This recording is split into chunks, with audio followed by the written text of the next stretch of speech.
Good evening, everyone. It is your girl, Marcy Thomas, founder of Brown Girl Collective and the BGC Book Club. Sorry, getting a little late start today. You know how technology works, and we were having a few glitches behind the scenes.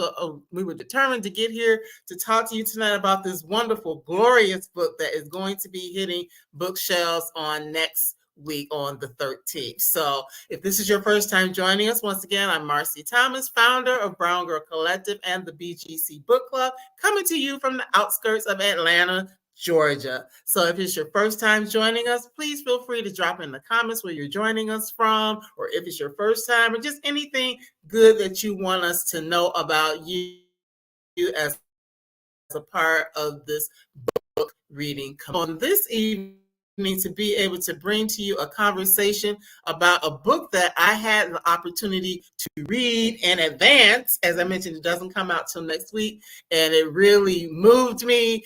It excited me, all of those things, and so I can't wait for you to introduce it to you as well. And the book is The Blueprint.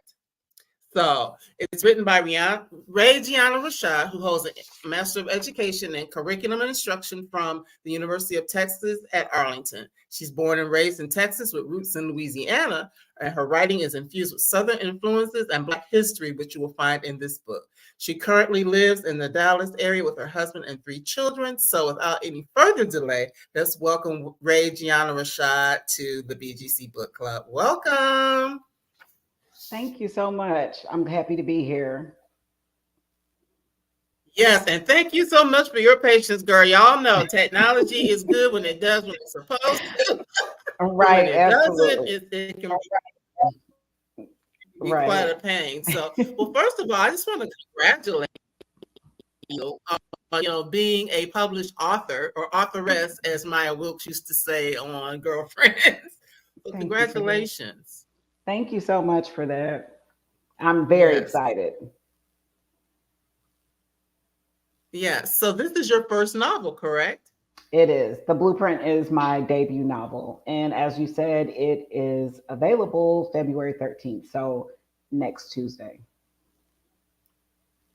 Yes, yes. So we are definitely looking forward to that. For those who haven't had a chance to read it yet, because I know sometimes people get advances like I did, but if you haven't had a chance, please, I implore you to pick up a copy of the book. So one of the things that the blurb said that in the vein of Octavia E. Butler and Margaret Atwood, it's a harrowing novel set in an alternate United States, the world of injustice and bondage, in which a young Black woman becomes the concubine of a powerful white government official and must face the dangerous consequences. So that is deep. That tells y'all right there, it's deep. Margaret Atwood and a little bit of Octavia E. Butler as well. So, what was it that drew you to write a book and write it in that way, where you get a little bit of history and a little bit of sci-fi? So it was quite a process. I'll start with the early seeds. So I visited Whitney Plantation with my husband in Louisiana, and I don't know if you've ever visited a plantation before, but there is such a heavy reflective silence. Um, just walking around and observing the grounds. It just moved me just being there. And at Whitney Plantation, they have these huge granite monuments with quotes from enslaved people inscribed on them. So I spent probably 2 hours reading quotes. Um, and the quotes from women it just seeped into my bones. Um, they were heartbreaking. These were women, of course, as we know with our history, they were exploited for their um, domestic labor, their physical labor, their reproductive labor.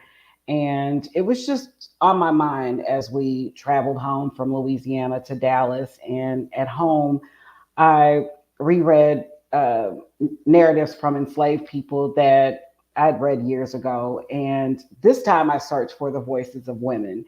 And Yes. 12 Years a Slave was integral in that process. Of course, it's not written by a woman, but there were women in the periphery of the story. Patsy in particular, that still haunts me because Mhm. the story ends and we don't quite know what happened to Patsy. And so, yeah, those were the early seeds. And when I sat down to think about writing, a character came to me fully realized. And I was surprised to see that she wasn't in the Mm. South. She was on a train platform in a world that looked like our own. And so Mm. that's what I set out to figure out how to world build and reimagine the story in a world that's adjacent to our own. Yes, and actually we have a comment to that effect. One of our viewers is saying she does have an art and started Okay. reading earlier today. She loves the world building and characters, looking forward to see how things will play out. Oh, Yes, thank I you mean, so and much for that that. is so true. You're going to be in, Phyllis, you're going to love it as you dive into it. Which can be a difficult, type of story to tell, but yet an important one at the same time. And that's why as I was reading, there. First of all, I say you did your good writing in this book. Let me just say that because it's Thank just you the for way that. that is written, language, the storytelling, the fact that you're dealing with history, but yet there are parts of the book that feel like it's current, and then Hmm. building out to the future. So what was Right. that? I know you said it was a challenging process. You started with the history, and approximately how long did it take you, even from the perspective of diving deeper into the research?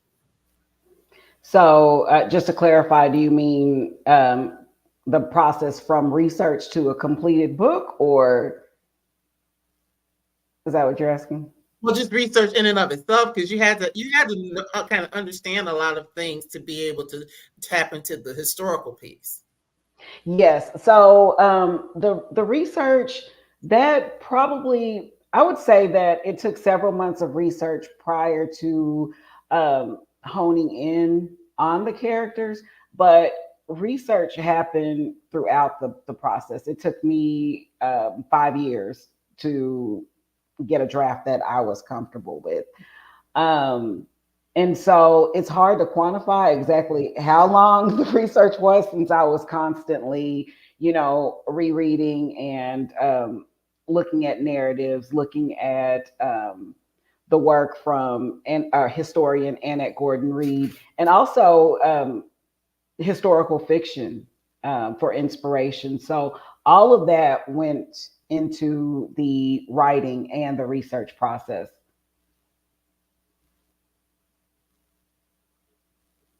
Hmm.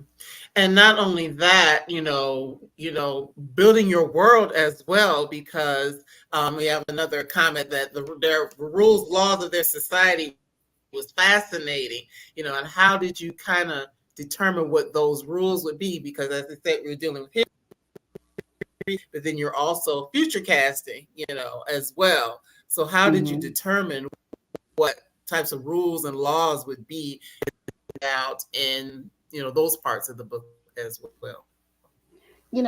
That part wasn't as daunting because when you read so many narratives from enslaved people, you kind of naturally pick things up. So none of the rules were. I don't feel like I can take credit for it because it's lifted from history, Mm. the way that things were back then. But to kind of bend it to where it was more futuristic, um, I relied on The Handmaid's Tale because, of course, with that story, it's I wouldn't. It's a world adjacent to our own. I wouldn't necessarily say it was futuristic, of course, because it was written in the 80s, but I guess for that particular time it would have been.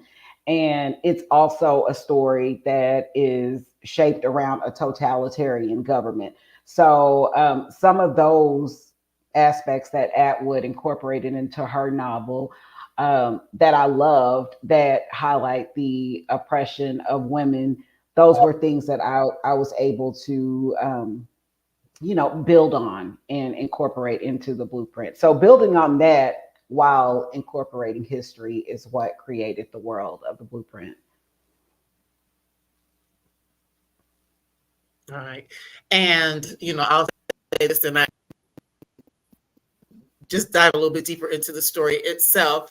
I found that in reading it, there were so many things that parallel what we're seeing in modern time. And it felt like we don't get certain things right now. This is what it could look like when we move forward. Absolutely. Absolutely. And that was very intentional as a Black woman born and raised in Texas, a Black woman who is raising two daughters in Texas. And of course, we're all familiar with the legislation surrounding women's rights. And to be perfectly honest, it can be frightening sometimes when you think about your young daughter or your early teenage daughters. And so that played out in the back of my mind while I was shaping the story. Very intentional. Mm-hmm. Yes, because that's why. Well, you can't really see it. A lot of things where I like folded stuff down. It's like ooh, because it just felt so real and current. Like almost like foreboding, so to speak. Ooh, we don't Mm-hmm. get things together. So please, because it's myself and Phyllis are the only ones that have started to read it or have read it yet. So for those who are looking forward to picking up a copy of the blueprint, just give us a little synopsis of what's happening in the story. Okay, so the blueprint is literary speculative fiction. Like you said, it's in the vein of Margaret Atwood's Handmaid's Tale. And it thematically it explores race, misogyny, hypocrisy is a huge one. When I shaped each scene was shaped with a duality to highlight the hypocrisy of this society. Um, but it also explores ancestral ties, which makes for a heavier story. The ancestral ties form a sort of a thematic glue. So when a person reads the blueprint or enters the world that my characters live in, they've never seen that world, but they are familiar with the antebellum South. And so, like I said, those ancestral ties, you can see that play out in the story in the form of Solenne, who is my main character. She's writing the story of her ancestors. So you get four parts of that, starting from the beginning until the end of the book. So the blueprint, it follows a young woman. She's coming of age in an alternate oppressive Texas. And I'm sorry, I didn't echo. She becomes entangled with a white government official and she navigates that experience using the stories of her ancestor. And so that's the basic plot of the blueprint. Right, and just seeing it play out because it's like this young lady, it's Solenne Bonet, correct? Yes, Just want to make sure I say it right. that's But correct. what she is like, we're watching her as a very young woman get Mm-hmm. entangled in this situation, which is what would have happened with our ancestors who found themselves, being concubines and other things that these women were called. But it starts at a very young age, and it's like we watch her evolve through Mm-hmm. over the time that she spends with this government official. And it's like we see kind of where she starts, and then we also see her looking back, like, okay, yes, this is happening in the here and now, but this is what was Mm-hmm. happening that led to that. So what a challenge to tell like the dual timeline, even for the main character as she's writing her ancestor story. I'm sorry, I couldn't hear that part. Could you repeat the question? I said, was it a challenge? Because we're looking at Solenne and we're looking at what's happening like right now for her, and then she's also looking back. So basically,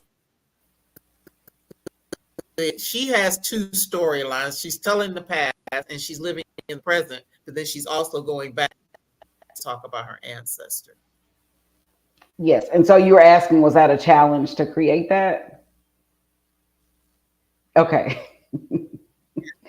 Yeah, that, Yeah. the creating the timelines gave me so much grief. That to me was it was almost my breaking point. It was, that was, the timelines created so much rewriting because, I wanted to show her earlier timeline as a teenager, which answers the question, or it attacks her worldview. It's, why does she feel the way that she feels as an adult? Why is I'm trying not to give away spoilers, but I'll just say that, why does she feel the way that she feels as an adult? And then her timeline as an adult asks and answers the question whether she will have emotional or physical freedom, or both. And it was hard. It's a delicate Mm. balance, showing where she started and where she'll end up. And then also thematically have her ancestor story hold those two timelines in place. It was very challenging, but at the completion, I was satisfied with the way it came out. So I think it was worth it. Oh yes, absolutely. Because it took me a minute. I'll admit, it took me a minute to like, okay, oh, okay, I see what's happening. She's dealing with, Hmm. okay, I made the decision to, do some things for myself, but this is how I got to that point. So, Right. so it was Hmm. it was good to see that, and just to think about both historically and even with what Solenne was dealing with, that there is this such thing of people having power and autonomy over us as Black women, and Hmm. how that played out then and how it plays out in this alternate future universe as well. How it's like Black women or Black girls aren't protected, how they Hmm. have to deal with certain things, whether it's dealing with, white men in a concubine situation or even with Black men, how those relationships play out. I found it very interesting, but then, as I said, a lot of truth in some of the things of thinking of how we are treated. Hmm. Yeah. So, the narrative, one of my goals was to explore the commodification of the Black body. Um, I think that we are all aware of it, but I don't think that we think enough of the psychological implications of that then and now. And so I wanted to explore that and really, really hone in on that particular aspect of it. Because, like you said, it comes from all areas. It comes from men, period, in the book, regardless of race. And she's young and having to navigate that, having to have that a part of her life from, as a very young child. And I mean, we see that even now to this day, Black girls are adultified at alarming rates, and I wanted to show a bit of that in the narrative too.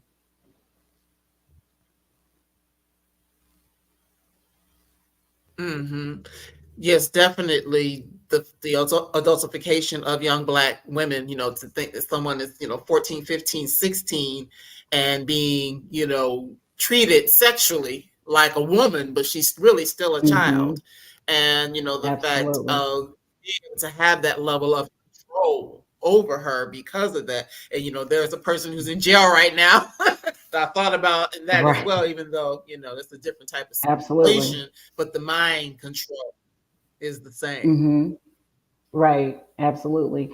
And there, I can't name the studies right now, but there have been multiple studies that show that Black girls are viewed as women or a lot older than they really are, starting from, particularly between the ages of 5 and 14. And they're, like I said, I do deal with that in the narrative, and it can be subtle. It's smaller things, just such as someone asked or telling a teenage Black girl, well, you should know better, or just having certain Right. expectations of what they should know, when you may not expect a white girl of the same age to fill those shoes and to understand certain things that are beyond their level. It's just, she was never allowed to be a child. And so that, that's one of the largest part of the story. That's the largest part of that character, is she's a child, both timelines. To me personally, she's 20 in her later timeline, but that's still very young. But she's a child and a young woman Right. who never had a real childhood. And that shapes who you are, that emotionally, physically, everything. It definitely does shape who you become when you have to grow up before your time. And, just thinking about her dealings with the people around her, that there were folks who came into her life, you have to read the book to find out, who made attempts to help her, but then it was always at personal risk for them as well, even when they tried to help her. And I think about that even sometimes, with us in modern day, that sometimes people may feel like, I want to help, or I want to assist, or I want to be able to do things. And you have to make those decisions about, if I help this person, how is it going to impact me if I help, or, things like that. So I thought that was very Mm-hmm. interesting that you included that in the story as well. Absolutely. Um, I believe that every character in the book is very human. Um, I tried not to create any character who, I didn't want any perfection, because I didn't feel like that honored truth. So, as you said in the book, there are people who want to help her and they intend to help her, but they can't go so far as to blow up their whole lives to help someone else. And like I said, I think that honors truth. Their heart may be in the right place, but at the end of the day, they still Mhm. have to go on living after they make the decision to sacrifice for her. So it's, how far are they going to take things? A lot of the time, it's not going to be very far. So, and that was a learning experience for her too. She had to. I wanted her. I didn't want any saviors in the book. I wanted her to have to grow and understand her place in that society. And when you grow up with no control over your body or your mind, I wanted her to be able to grow into that without, you know, um, without someone doing it for her, because I feel that that's one of the turning points of when you become an adult. It's not just your age. It's, you make the decisions for your life and you are going to propel your life forward. And yeah, so without giving spoilers, that's part of her journey. Um, will she have autonomy? Will she become a whole person by making decisions on her own instead of having some man, whether it's her father or a man who claims he loves her, or a mentor or someone she works for? it has to be her who makes those decisions.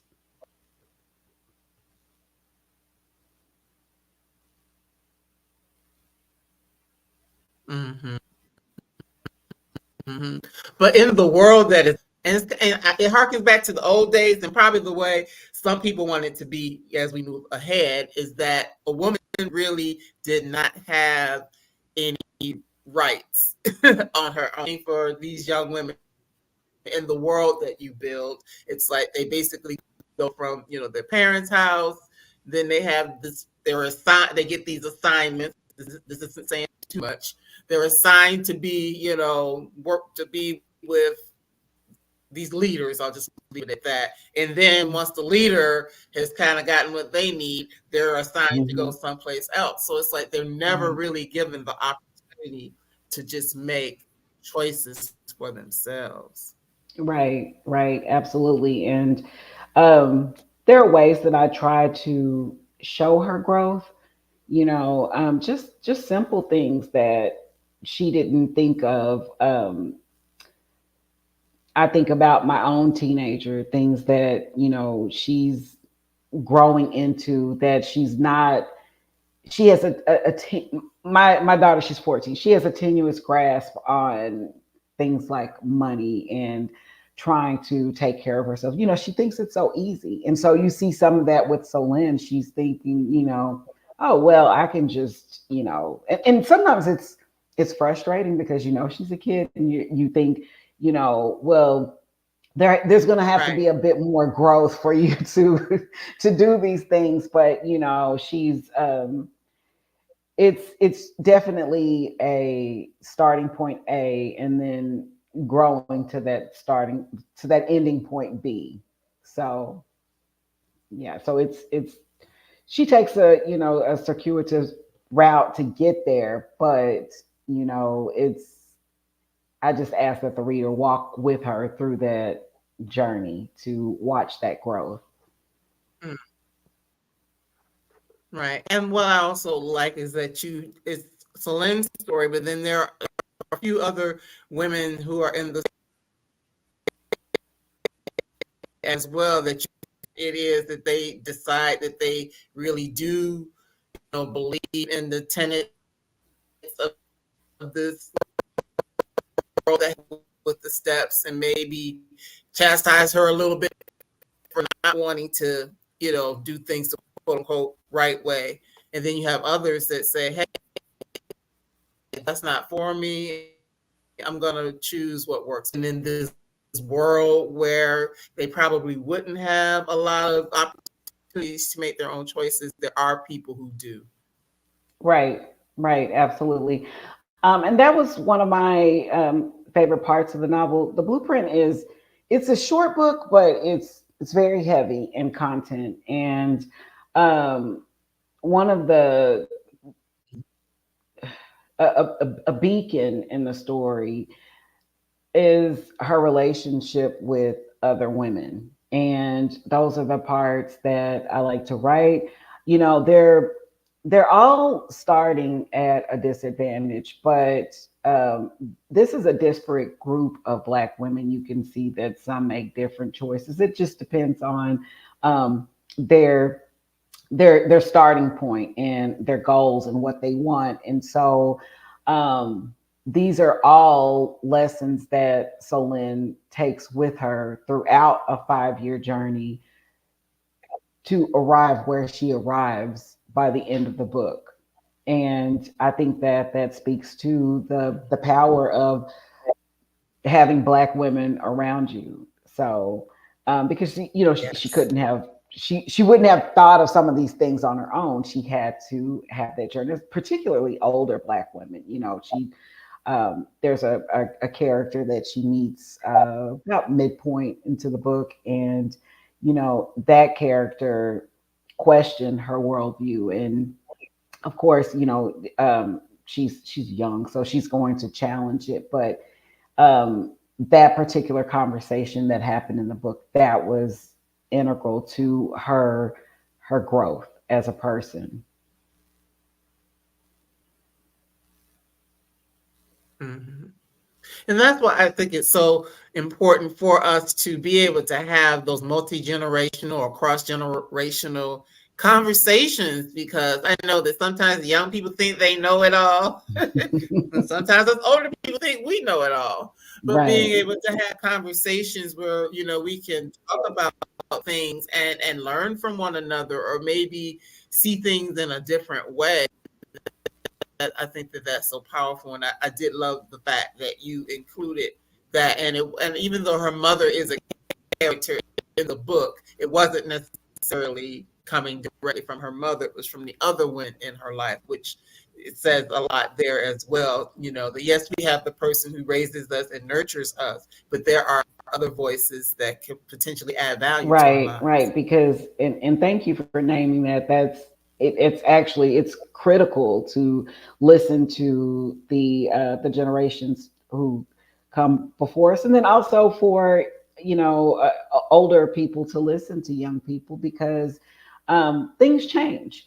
And you're absolutely right. Solyn has a great relationship with her mother. However, her mother, she operates from a place of fear, because that's her daughter, and she she doesn't want her hurt. I mean, you can see that from the beginning of the story. It's that's her baby. um and she handles her as if she's fragile. But then sometimes you can have someone, a woman you just met, a black woman, who will tell you exactly how it is, and they're kind with it, but they're going to tell you the hard truth and really make you, look within and question, why do I feel this way, and am I right or am I wrong? And so, absolutely, I if I were able to write a much longer book, I would have included a lot more of that, because, like I said, that was my favorite part of the writing journey, is to include the black women.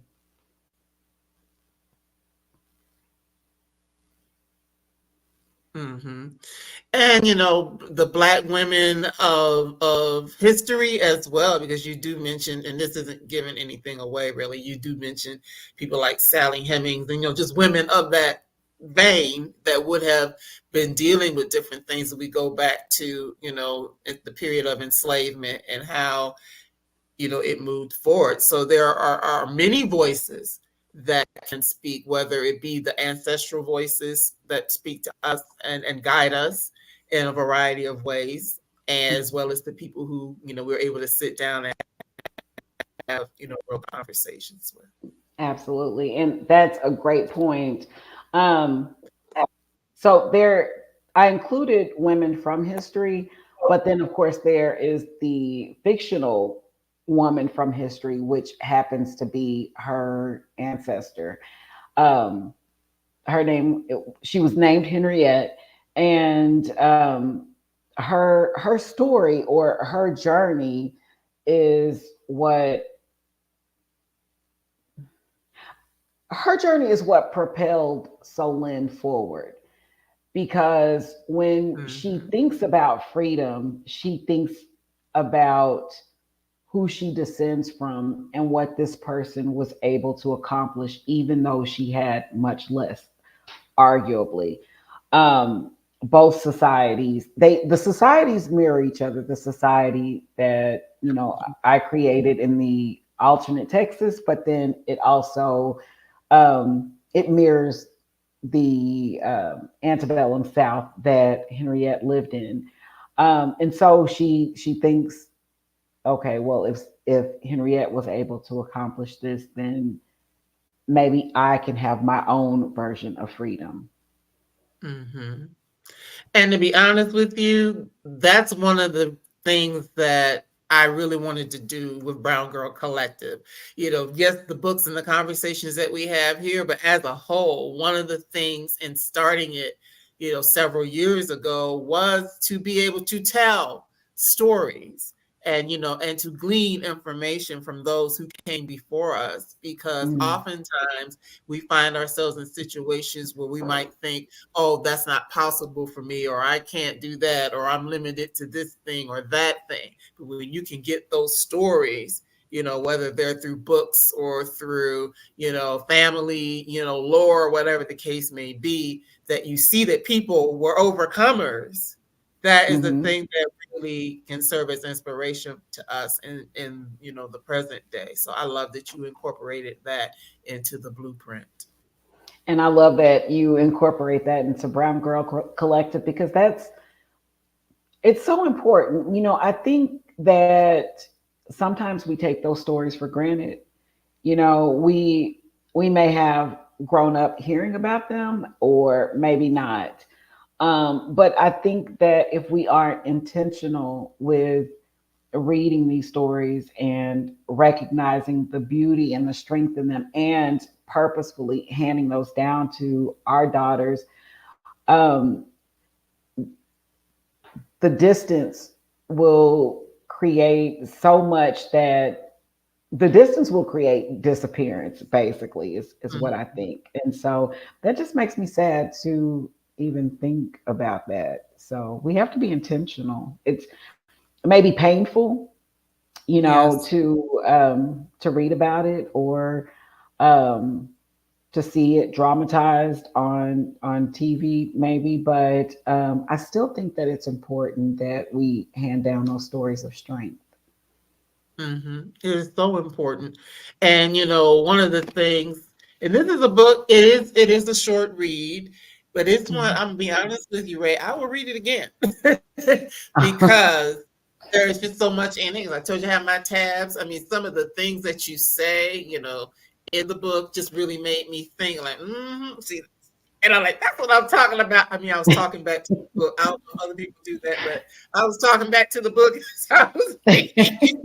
But I mean, it's just things to make you think and, really be, as you said, intentional about the stories, and intentional about how we formulate ideas about what's good for us and what isn't, and all these political, social issues that are out there. I Right. mean, this book does touch on a lot of that stuff, in less than 300 pages that it covers a lot of things like that, just in this building of worlds, and we think about the world in which we're currently living. So I think Right. that pretty cool. Right. It's the parallels are, like I said at the beginning of the interview, the parallels are, they're disturbing. And I just it's something that, as a mother, it's something that's constantly on my mind. I mean, I know we are going to be okay. We've always been okay. We've gotten through things, but yeah, absolutely. Um it's something that we definitely need to pay attention to, I would say. Mhm. And thank you for your question, Paula. Actually, I was going to ask about that. So, how did you come up with the title of the book and the book cover? Because you all may Oh, not really be able to see it, but it's like there's a bird and then there's like a snake. Oh, yeah, you might be able to see okay. it. So with the cover, the designer wanted to incorporate something that included the past and the present, and so she calls it a maze within a maze. And so I absolutely love the symbolism there. When I saw the cover, I was Mhm. like, oh my gosh, that those are my characters. So of course you have, I'm looking at it now. So of course you have. A snake, of course, that recognizes the antagonist, and then you have a bird with the wings trapped, a bird wanting freedom, and then there are the silver lines that represents a maze. So she has the two characters entangled with each other, Mhm. trapped inside of the maze, which represents the world that they're in. And as far as the title, um, a blueprint is a set of ideas or beliefs. And so in the blueprint, the book, you Right. have two characters who want things that can't coexist. And of course, my main character wants emotional and physical freedom. And both look to their ancestors to inform their actions throughout the story. And so the blueprint as a title is an acknowledgement that history informs the present. Mm, mm, that is powerful. History does inform the present. Yes. And I Absolutely. mean, I'm not going to get Yeah. into too much. I might have to talk to you about it again when we're offline. Because a couple of things I'm like, yeah, yeah. Yeah. You Yeah. see people Absolutely. step into certain situations. Like there are things in history that inform, why certain things may be a good idea and why sometimes things might not be the best idea. So, Absolutely. but And you yes, see that quite a bit with and you thank see you. that quite a bit with the antagonist in the story. Um, he's a recombination of characters. Oh, I don't want to call them characters because they were actual people. So they're people who owned other people, slave masters from the narratives, and then also just people from history. The Thomas Jeffersons, the Mhm. and I'm drawing a blank right now on the in 12 Years a Slave, the plantation that Solomon Northup was sold to. So all of those traits went into creating that character, that antagonist, because I wanted those beliefs to be critiqued and front and center. I Mm, wanted the reader to question his beliefs long after they mm, finished the book because there yeah. is so much hypocrisy rooted in that character that, you know, a writer can't answer, why those people felt the way that they felt and why they were driven to own another person, particularly a girl, and ruin her entire life. Um, and so, yeah, that's where. Yeah, I mean, it is really deep to think about it, however that shows up, historically or even situations that happen, in present day. It's like of the mistreatment of people to that effect that, as you say, you destroy lives, just because there's Mhm, something in having them in that subservient role to you that benefits you, but not thinking mhm. about the longer range impact of what it is that you're doing to that person. Absolutely. Right. And I feel, when So the South, you are a daughter of the South. yes, yes. So, yeah, Oh, there's born a and little raised delay. in Texas. Go ahead. Can you hear me? You can hear me? Okay. Yeah. So, yeah, Yes. born and raised in Texas. So, definitely. Yes.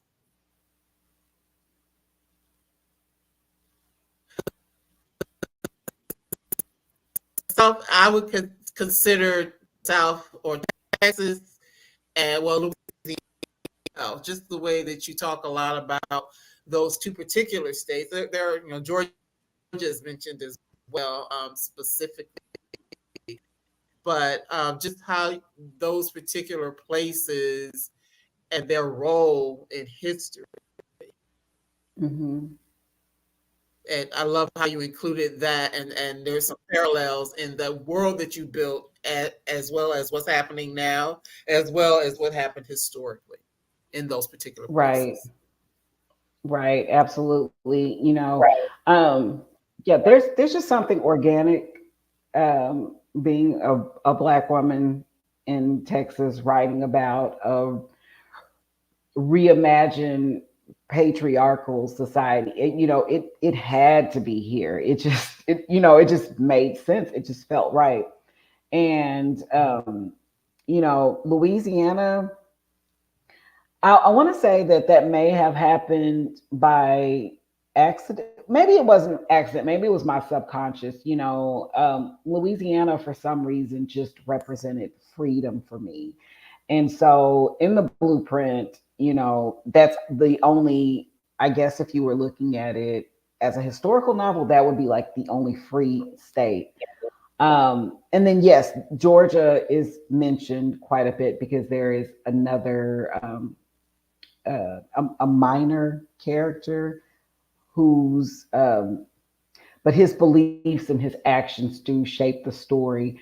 Um, but I also give a nod to I felt that he should have been from Georgia because as we've seen in recent years, Georgia has been very important in elections. And so you see a bit of that in the blueprint. You see a nod to Georgia's importance in elections in the blueprint. Mm, mhm, mhm, absolutely. Well, I want to thank you for being here. I thank you for writing this book because, as I said, it's one I definitely will return to. Just some of the dialogue, or some of the thoughts that come up, about what it means to be a Black girl that resonate with me, even in the present day, and just the way the story is crafted, and seeing someone triumph.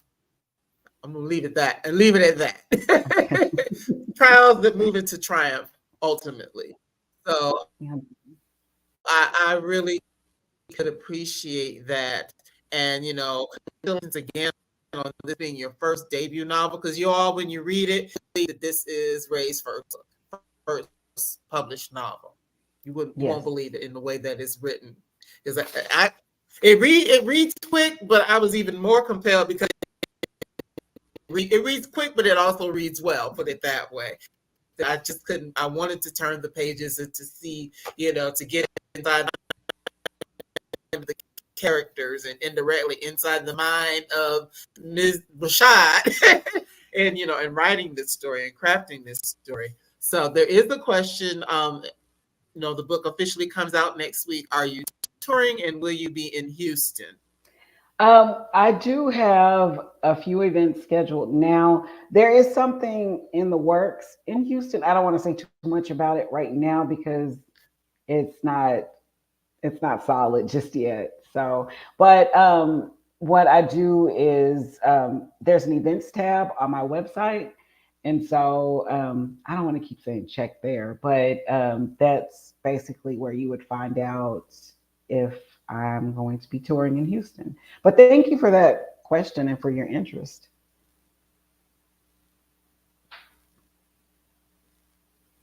Oh yes, oh yes, because I was wondering about that as well. So now oftentimes people do tour with the new books, so you have the opportunity to get out and meet people face to face and have these types of discussions. So everybody just stay tuned to the website to see where all Rae is going to be. So I know there have been some things that are a little glitchy. So apologize for your participation in the conversation, but most importantly, please go grab a copy or go ahead and pre-order so you can get it on the day that it comes. To go ahead and get a copy of the blueprint, because it is a book worth reading. It's a book discussing within your, if you're in a book, more traditional book club, that it's a good book I think should be discussed, and just have a lot of conversations based upon it. So what is the main thing that you want people?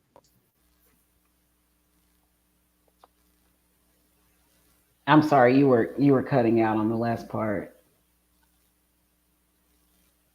What is the main thing that you want people to be able to take from the book when they read it?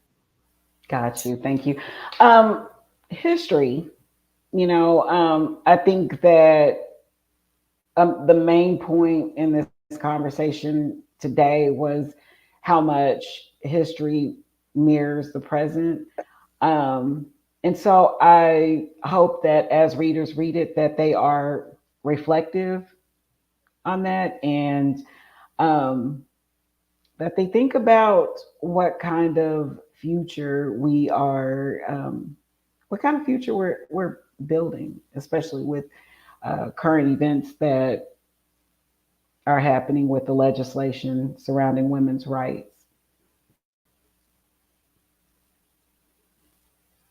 Oh, and thank you for that, Phyllis. Mm-hmm. Mm-hmm. Yeah, that is a big thing that I got out of it. Yeah, that is one of the things that I got out of it, that, it's kind of, some of it felt like a cautionary tale, Yes, yes, just to see, some of the things that do parallel what we're dealing with, and how we can, and what we can do in the here and now to change the trajectory of our. This is an election year, so just keep that in mind. absolutely. Yes, definitely. And that's what, Keep that in good, mind. that's what good dystopian fiction, which is what the blueprint is. That's what it does. It is a cautionary tale. It's created for reflection. It's created to it's I call it a character study. It examines the mind of a teenager as she grows into a woman, but it's also a cautionary tale. So thank you for naming that, bringing that up. Yes, yes. Well, thank you so much for your time. I'm going to let you off screen. Please don't hang up just yet, but I'm going to let you off screen to grab some water, Okay. whatever the case may be. But once again, congratulations, and thank you for being here with me and with the audience to discuss the book. And, people will be able to watch this after the fact as well. So I hope that people will come and have a chance to the conversation and go ahead and so all right. So thank you everyone for being here, and thank you for your patience. Sometimes, as I said, technology is a little strange some days, and today was one of those days, but we still had a wonderful conversation, and I really do suggest that you go out and grab a copy of the blueprint. It is available if you go to the Brown Girl Collective bookstore at www.browngirlcollectivebookstore.com. That does affiliate with bookshops. So if you go there and you say, wait a minute, what is this? It's bookshop where you'll be able to find Rae's book, as well as some of the other books that we feature here in this space. And so also I invite you to come back next week for the book of the week, which is Dysfunction Junction by Robin W. Pearson. That's our book for next week, a week from today. So I look forward to seeing you all again next week, same time, same place. And in the meantime, in between time, please have a great week. And we look forward to seeing you again here real soon. Take good care. Bye-bye.